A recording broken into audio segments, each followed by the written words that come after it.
நகைச்சுவை நடிகர், எங்களுக்கெல்லாம் இனிய நண்பர் ரோபோ சங்கர்.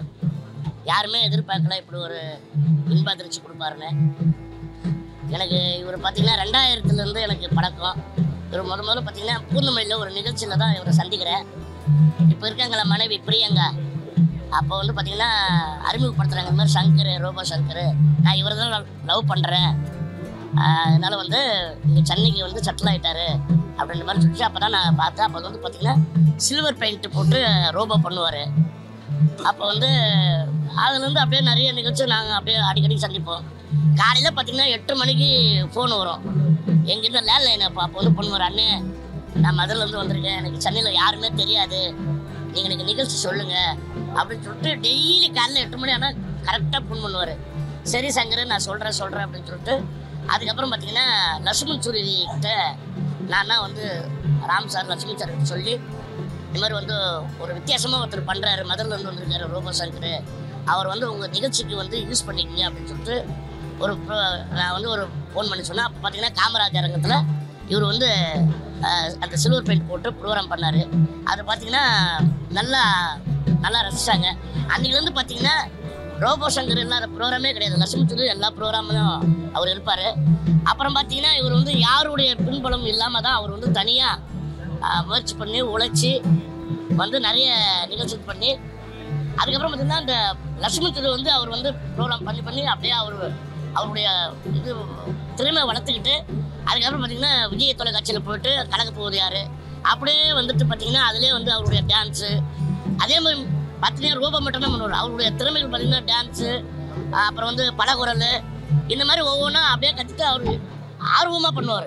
இந்த மாதிரி பண்ணி இன்றைக்கி வந்து பார்த்திங்கன்னா இன்றைக்கி ரோபோ சங்கர்னா இன்றைக்கி உலகத்துக்கே தெரியும், எல்லாருக்கும் தெரியும். அந்த மாதிரி நல்ல ஒரு ரேஞ்சுக்கு வந்துட்டு திடீர்னு பார்த்தா இந்த மாதிரி டக்குன்னு வந்து ரசிகர்களும் சரி, எங்களை மாதிரி நண்பர்களும் சரி, சினிமா சின்னத்திரை எல்லாமே பார்த்தீங்கன்னா இந்த மாதிரி ஒரு இன்ப அதிர்ச்சி கொடுத்துட்டாரு. சமீபத்தில் பார்த்தீங்கன்னா யாழ்ப்பாணம் போயிருந்தோம், 2 வாரம் முன்னாடி ஒரே கலாட்டா. அதாவது பார்த்தீங்கன்னா அந்த சூப்பர் சிங்கர் ஒரு 8-10 பேர் வந்தாங்க.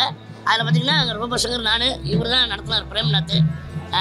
அப்போ பார்த்தீங்கன்னா இங்கேருந்து போகிற வரைக்கும் வர வரைக்கும் ஒரே கலாட்டா.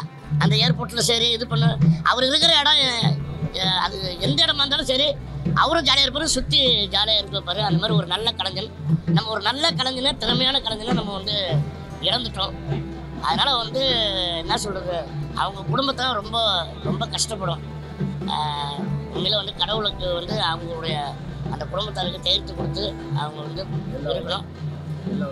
ஆமாம், எல்லா விட நான் வேண்டிக்கிறேன். மகிழ்ச்சி, நன்றி. 25 வருடங்களுக்கு முன்பு சென்னைக்கு வந்த முதல் நிகழ்ச்சி என்னுடைய நிகழ்ச்சி தான், கோடம்பாக்கம் நாகாத்தம்மா கோயில்.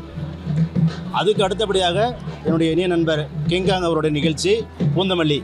அவருடைய வாழ்க்கை பயணம் 25 வருஷம் கலை பயணம். அதுக்கப்புறம் பார்த்திங்கன்னா திரைப்படத்துறையில் எல்லா ஹீரோஸும் நடித்தார், புகழ் பெற்றார். ஒரு மேடை கலைஞன், முதல் முறையாக ஒரு மேடை கலைஞன் கலைமாமணி விருது வாங்கினது வந்து அவர் தான்.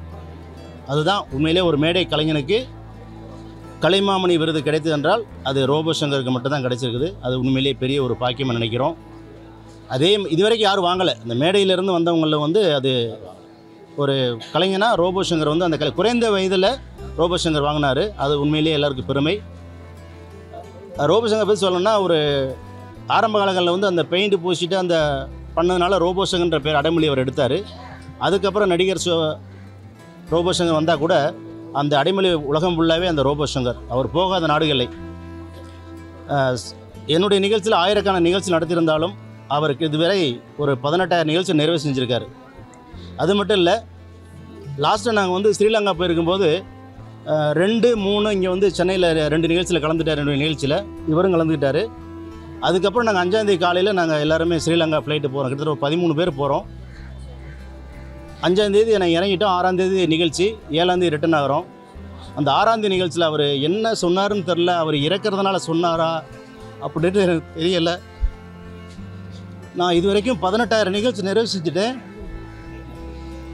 அதே மாதிரி 164 நாடுகள் போயிருக்கிறேன்.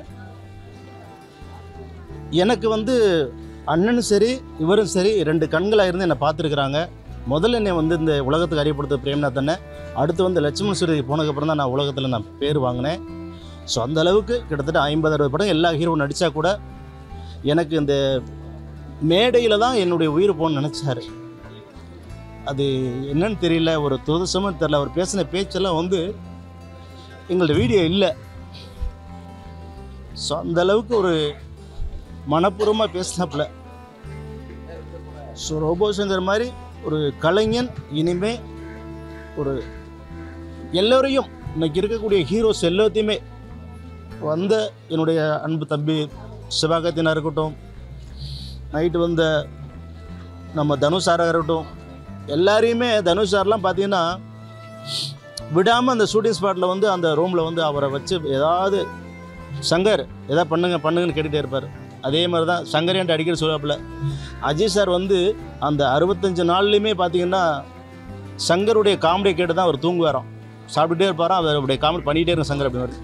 ஸோ அந்த மாதிரி ஒரு கலைஞன் வந்து ஒரு மேடையில் சாதாரண ஒரு கலைஞனாக வந்து சிவகங்கை மாவட்டம் திருப்பத்தூரில் பிறந்து ஒரு சாதாரண ஒரு குடும்பத்தில் பிறந்து இன்றைக்கி வந்து உலகம் புகழ பேர் வழக்கு வந்து பல நட்சத்திரம் நடித்து இறைவனை வந்து அவரை சீக்கிரமாக கூப்பிட்டுக்கிட்டாரு.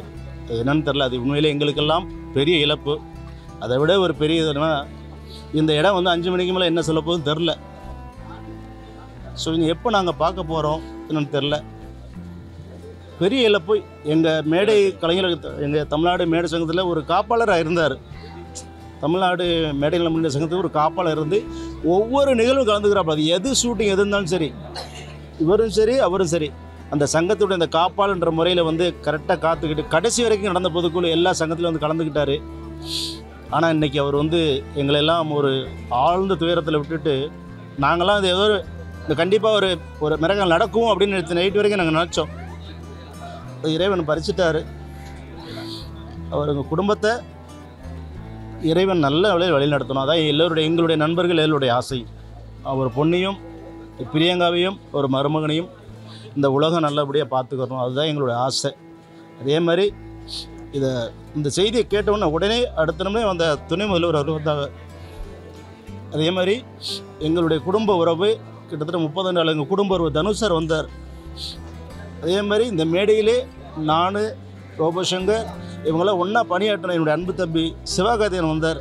எல்லோரும் பெருமை எங்கள் கலைஞர்கள் சார்பாக எல்லோரும் கோடான நன்றி தெரிவிக்கிறேன். மறைவு எங்கள் எல்லாரையுமே ஏற்றுக்க முடியல. ஏன்னா ஒரு 2 நாளைக்கு முன்னாடி தான் வந்து பூஜையில் நான் மீட் பண்ணேன். பார்த்தோன்னே உடம்பு என்னென்ன பழைய உடம்பு வந்துட்டீங்க அப்படின்னு கேட்டேன். அம்மான்னு பயங்கர ஹாப்பியாக சொன்னார். அடுத்த நாள் ஹாஸ்பிட்டலுக்கு போனது ஜென்னிக்கவும் முடியல. நாங்கள் 2 நாளாக 3 நாளாக அவரை பற்றியே தான் பேசிகிட்டு இருந்தோம்.